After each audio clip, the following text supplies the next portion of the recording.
le championnat national en retard vient d'être donné. Orléans vient ici à Créteil avec l'ambition de prendre au moins le point du match nul, voire même faire un coup pour prendre les 3 points de la victoire. La droite vers la gauche.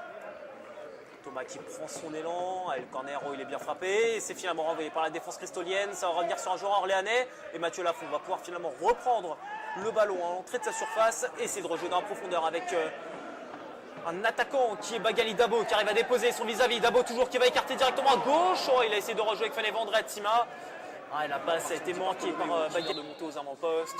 El Koufran Le Sage qui frappait rapidement en direction du centre. Di Bartolomeo pour la tête. Oh, il a vu l'ouverture du score. Vincent Di Bartolomeo qui était monté spécialement sur cette action.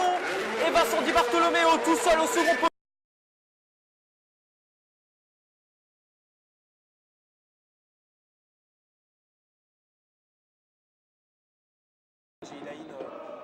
S'échauffe un peu dans la surface de réparation, on attend que le corner soit frappé. Thomas, qui le frappe tendu au premier poteau, c'est dévié et sauvé par Mathieu Lafont sur la ligne. Et nouvelle tentative derrière, Damien repoussé par la défense cristolienne, c'est pas fini, frappe de Mendy, petit filet. Oh, les cristoliens s'en sortent très bien. L'attaquant de cette équipe orléanaise, Nicolas Belvito. Mendy qui a changé de côté, c'est bien joué là pour retrouver Traoré qui a essayé de rejouer dans le couloir, c'est bien joué avec cette frappe de Pogno sur Traoré qui va rejouer avec son défenseur central, Alien, long ballon qui arrive sur la ligne médiane pour retrouver Emiliano Sala. Le ballon va revenir finalement dans l'axe avec Ligoub dans la profondeur pour rejouer avec Belvito. Belvito qui accélère face à Carmelo, Belvito toujours pour l'égalisation orléanaise de Nicolas Belvito. À la 20e minute de jeu, Belvito permet à l'US Orléans de revenir dans le match.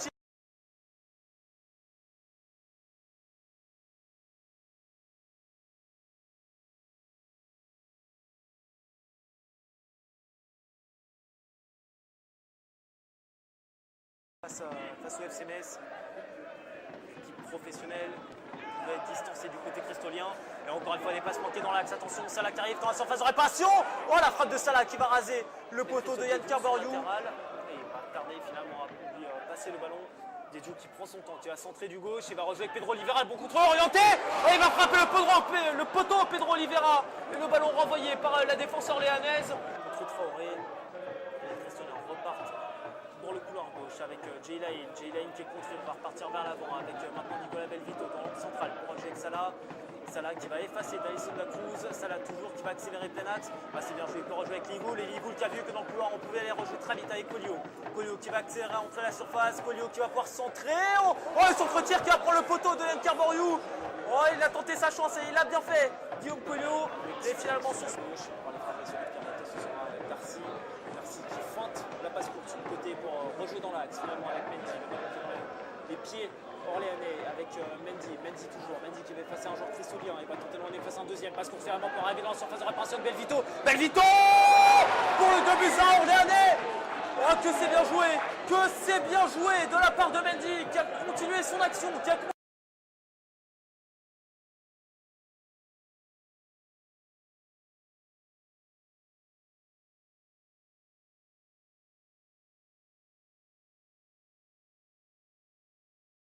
l'arbitre, Emiliano Sala reprend le ballon, Mendy qui va pouvoir accélérer, Mendy qui est chassé dans l'axe, repris, attention le ballon qui revient vers Emiliano Sala, qui va glisser, s'énerver contre l'arbitre. Il n'y avait pas de position de hors-jeu contre Emiliano Sala, contrairement à ce qui est indiqué par l'arbitre. Et surtout éviter de glisser, beaucoup de glissades là au milieu du terrain et dans la moitié terrain orléanaise, alors que le ballon revient sur Ibrahima Seck qui écarte directement sur Boris Monaghan, Mahon pour le centre au second poteau.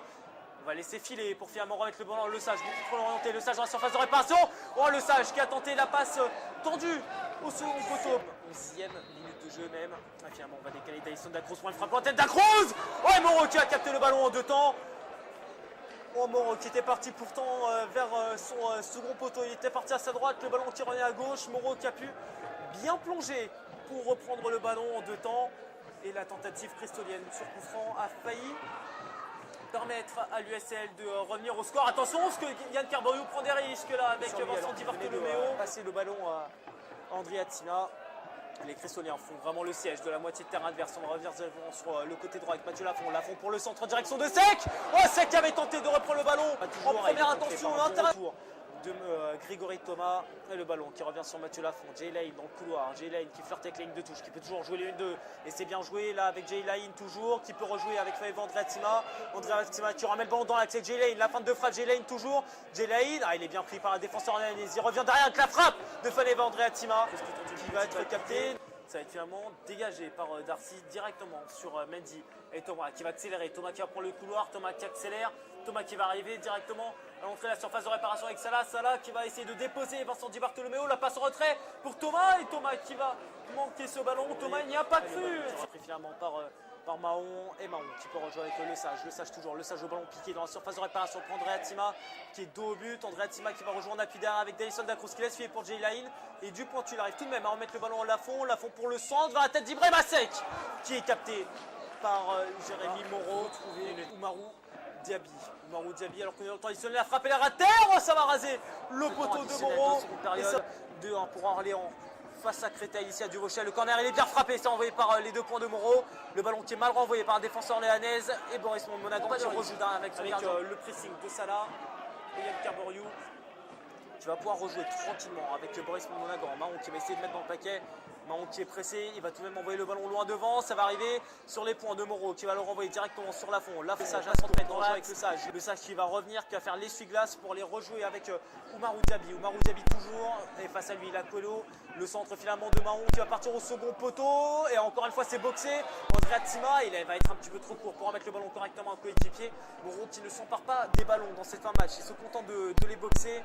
Les Cressonins qui vont encore une fois travailler à l'entrée de la surface de réparation et Davison Dacruz qui va garder le cœur, Davison Dacruz toujours, Dacruz qui va essayer de décaler sur le côté droit, passe contrée. Fin de match vraiment haletant, c'est assez de ça là va envoyer un ballon loin devant forcément pour les retrouver Vincent Di Bartolomeo qui reste aux avant-postes, tête d'Amiens, tête maintenant de Ligoul et ça va revenir sur Salah en pivot pour rejouer avec Traoré. Coup de sifflet final de monsieur l'arbitre. Orléans réalise un très gros coup pour le maintien dans ce championnat national en s'imposant ici à Duvauchel.